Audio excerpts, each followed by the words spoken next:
TSC থেকে জড়ো হয়ে আমাদের এই যে শাহবাগ মোড়ে অবস্থান নেয়, চারিদিকে যান চলাচল বন্ধ করে দেয়।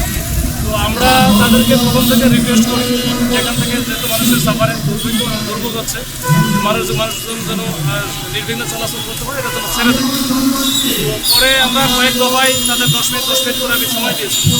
দেওয়ার পরে আমরা তাদেরকে এরপরেও কিছু বলে না, ঠিক আছে আস্তে আস্তে আমরা যে যেহেতু যান চলাচলের অনেক চাপ ছিল যানবাহনের, এরাই কিন্তু নিজের থেকে ভিতরে ঢুকে গেছে। আমরাও মোটামুটি আস্তে আস্তে ক্লিয়ার করার চেষ্টা করছি এবং এদেরকে ঠেলে পুশ করে নিয়ে আসছি। এরপরে এই কয়েকটা ছেলেমেয়েরা হঠাৎ করে আমাদের যে পুলিশের কয়েকজনকে দেখছেন আপনারা, যে বেশ কয়েকজনকে আহত করা হয়েছে। যখন আহত করা হয়েছে তখন তো এটা পাল্লা দেওয়া শুরু হয়ে গেছে। আমরা আমাদেরকে এখান থেকে ওরা ডিসপাস হয়ে গেছে, চলে গেছে। কিন্তু আমাদের বেশ এটা যাই হোক, যেটা আমরা বারবার বলি যে যেটাই করে কিন্তু শান্তিপূর্ণভাবে এখানে গেছে তা আমরা বলছি ঠিক আছে, আমাদের অনেক বিষয় থাকতেই পারে, কিন্তু তোমরা যে এখানে আসছো, এখানে 10 মিনিট থেকে চলে যাও, পরে 20 মিনিট 30 মিনিট সময় দেওয়া হয়েছে।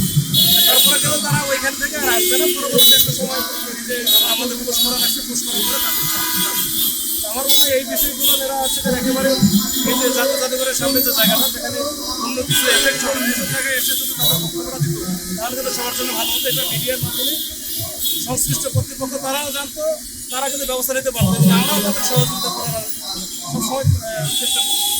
এরপরে যে এই ঘটনা ঘটছে আমাদের